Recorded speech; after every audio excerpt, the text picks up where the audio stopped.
Olá, eu sou Lucinda do canal Buscando Luz. Hoje vamos meditar um pouquinho sobre a pré-existência do Filho de Deus. Já vimos num vídeo anterior sobre o Elohim plural que o Filho de Deus fazia parte de Elohim, que era divino com o Pai e com a Ruá. Diz em Hebreus 12:2, olhando fixamente para o autor e consumador da fé, Jesus. E depois continua. E no versículo Hebreus 12:3 diz, refleti profundamente sobre aquele que suportou também a oposição. Está a referir-se também a Yeshua. Então chamam tanta atenção estas expressões, olhando fixamente e refleti profundamente. E é isso que nós devemos fazer, olhar na nossa vida, no nosso espírito, com a nossa alma, fixamente para Yeshua.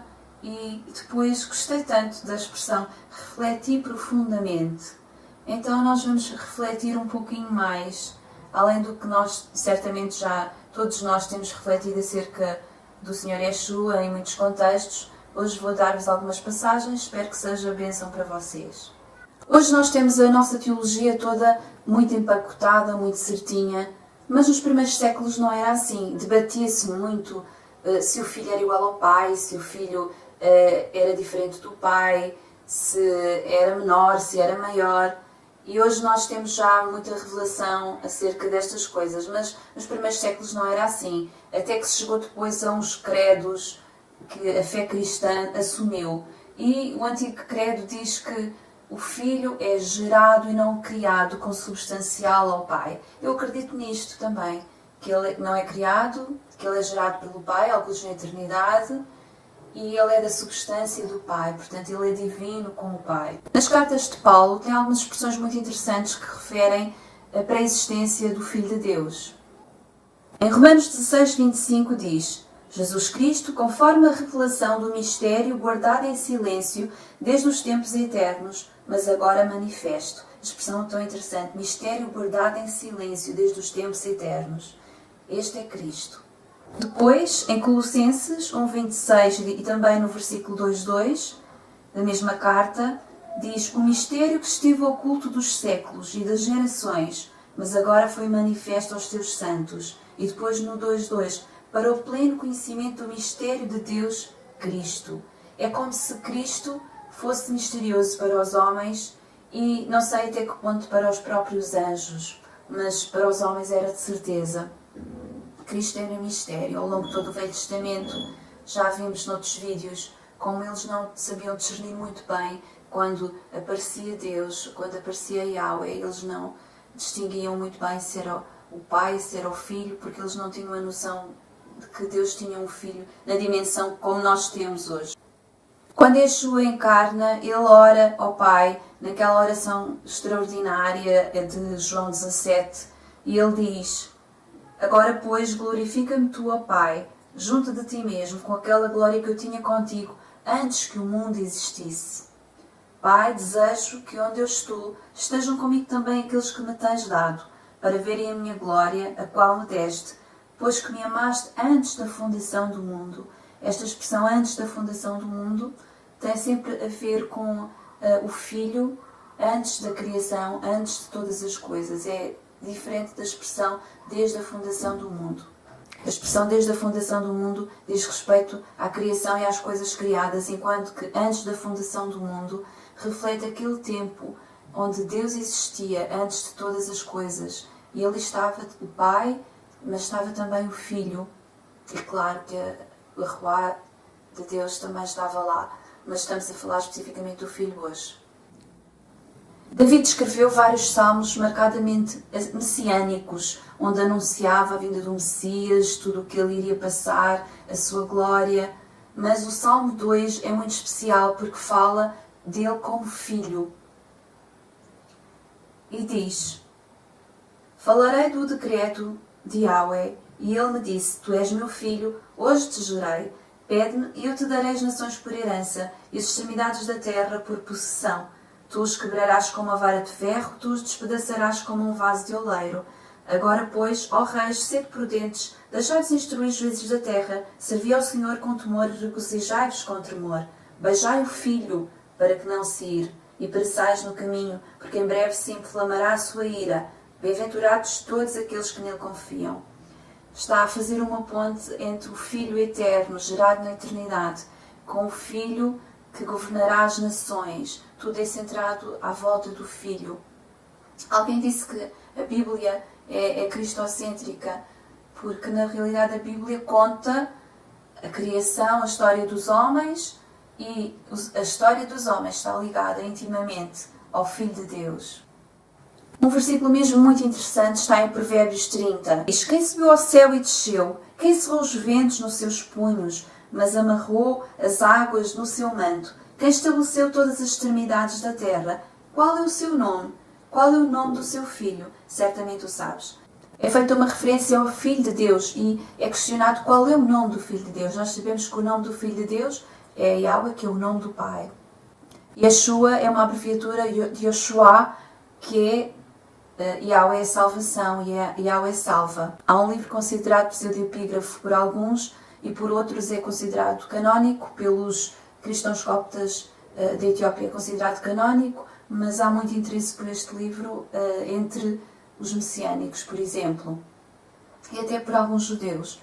Este livro chama-se Primeira de Enoque e foram encontrados manuscritos dele, cópias dele, nos manuscritos do Mar Morto, e trouxe muito interesse pelo livro desde aí, cópias de 300 anos antes de Cristo, e o facto de referir o Filho de Deus é muito interessante. Eu vou ler aqui uma citação pequenina para mostrar como este Filho de Deus era conhecido e prova que historicamente ele era conhecido, não só na Bíblia, mas noutros escritos extra-bíblicos.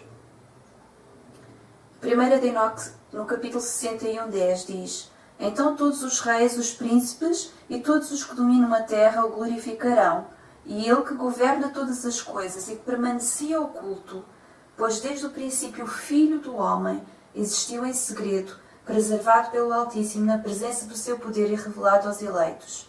Isto é aqui uma referência muito interessante num texto extra-bíblico. É este Filho do Homem, que é o Filho de Deus, oculto em mistério, e diz que ele governa todas as coisas. Então havia esta ideia, já naqueles grupos essênios ou outros grupos que abrigaram estes textos, que foram encontrados naquelas cavernas de Qumran, havia esta crença deste Filho do Homem, como refere lá em Daniel, o Filho do Homem que vinha de encontro ao Ancião de Dias. Na carta aos Colossenses, Paulo apresenta-o como o primogênito da criação. Esta expressão não quer dizer que ele é criação, antes pelo contrário, quer dizer que ele é criador. O próprio texto se explica. Colossenses 1:15-19. O qual é a imagem do Deus invisível, o primogênito de toda a criação, porque nele foram criadas todas as coisas nos céus, na terra, as visíveis e as invisíveis, sejam tronos, dominações, principados, sejam potestades, tudo foi criado por ele e para ele. Ele é antes de todas as coisas, e nele subsistem todas as coisas, porque ele é a cabeça do corpo da Igreja, é o princípio, o primogênito dos mortos, para que em tudo tenha a preeminência, porque aprova a Deus que nele habitasse toda a plenitude. Esta expressão primogênito de toda a criação é seguida de porque. Este porque vai explicar o que quer dizer o primogênito da criação. O primogênito da criação porque nele foram criadas todas as coisas, nos céus e na terra. Tudo foi criado nele e para ele. A figura do primogênito, quando nós vemos no Antigo Testamento, o primogênito era aquele que herdava a porção dobrada, tinha um lugar de excelência na família, na herança familiar. E é neste sentido que ele é o primogênito da criação, porque ele é o herdeiro da criação. Para ele foi criado tudo e por ele foi criado tudo. O Evangelho de João começa assim: no princípio era o Logos, e o Logos estava com Deus, e o Logos era Deus. Ele estava no princípio com Deus. Todas as coisas foram feitas por intermédio dele, e sem ele nada do que foi feito se fez. Nele estava a vida, e a vida era a luz dos homens. A luz resplandece nas trevas, e as trevas não prevaleceram contra ela. Há aqui um paralelo muito claro com Gênesis 1, Ambos começam por dizer no princípio, enquanto no hebraico é Bereshit. A raiz da palavra Bereshit tem ali rosh, que é cabeça, mas diz no princípio. Não é bem no o que lá está escrito porque não tem artigo. Seria em um princípio, na cabeça da criação, na realidade, de uma forma ultraliteral. Mas é num princípio. E João começa também no grego enarque, que é também sem um artigo, também num princípio. E em Gênesis 1 diz que Elohim criou. E este Elohim plural, que já falamos no vídeo anterior, aí em João diz que o Logos estava com Deus e o Logos era Deus. E há aqui um paralelo, estão a ver? Quer dizer que naquele Elohim estava também o Filho a criar. Depois em Gênesis 1:3 fala da luz. Disse Deus haja luz e houve luz. E viu Deus que a luz era boa e fez separação entre a luz e as trevas. E Deus chamou à luz dia. E em João fala também da luz na perspectiva do Filho, o próprio Filho ser luz. E diz que em João 4 diz, nele estava a vida, e a vida era a luz dos homens. A luz resplandece nas trevas, e as trevas não prevaleceram contra ela. Claramente aqui está-nos a fazer pensar em Gênesis, que a luz era o próprio Filho, que fez separação entre luz e trevas. E o Filho é a luz que entra no mundo. Vou ler mais alguns versículos de João 1. O versículo 10, o versículo 14, 15 e 18. Estava ele no mundo, e o mundo foi feito por intermédio dele, e o mundo não o conheceu. E o Logos se fez carne e habitou entre os homens. No original tem o sentido de tabernacular. Cheio de graça e de verdade, e vimos a sua glória como a glória do unigênito do Pai. João deu testemunho dele e clamou, dizendo, este é aquele de quem eu disse, o que vem depois de mim, passou adiante de mim, porque antes de mim ele já existia. Ninguém jamais viu Deus, o Deus unigênito que está no seio do Pai, este o deu a conhecer. Então, aqui refere o Filho como estando no seio do Pai, não que fosse, que não tivesse a sua individualidade, mas ele estava com o Pai. Enquanto naquela passagem anterior ele é chamado primogênito da criação, já antevendo a criação dos homens e prevendo ele ser o primogênito. Aqui ele é chamado de unigênito. Antes de todas as coisas, ele era apenas o unigênito, o único filho do Pai. Há pessoas que têm na sua teologia que Deus era uma espécie de um espírito luminoso, que não havia filho antes da encarnação. Só depois da encarnação é que surge o Filho de Deus, que antes era só o Uno e não havia esta divisão entre o Filho e a Ruá. Mas nós temos visto, não só nestes versículos que já estivemos a ler, onde mostra o Filho antes da criação, como já nos outros vídeos anteriores, do Anjo do Senhor, da face do Pai, como havia uma grande distinção sempre ao longo do Velho Testamento. Quando em Efésios 5 Paulo estava a falar sobre a família, sobre o casamento, ele diz no versículo 31, por isso deixará o homem seu pai e sua mãe, e se unirá à sua mulher, e serão os dois numa só carne. Grande é este mistério, digo, porém, a respeito de Cristo e da Igreja.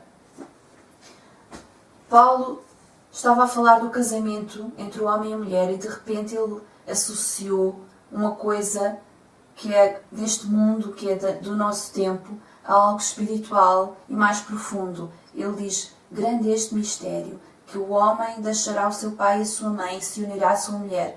Mas grande é este mistério, não referente ao homem e à mulher, mas a Cristo e à Igreja.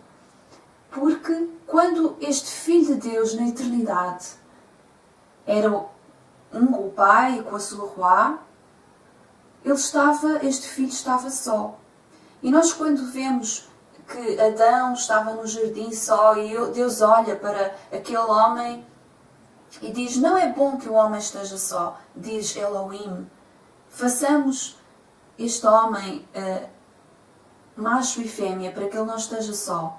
Toda esta passagem, Deus depois se retira a mulher de dentro de Adão. Toda esta passagem é misteriosa e é profética e é reveladora. Também alguns na eternidade, o pai e a sua Ruá, olharam para o filho e disseram, não é bom que o filho esteja só. E então decidiram criar, à sua imagem e semelhança, um homem que depois de toda a história que nós podemos ler nas Escrituras, se converteu na noiva, no complemento daquele filho unigênito. Ele tornou-se o primogênito de muitos irmãos, mas também o noivo que receberá a sua noiva no final de todas as coisas.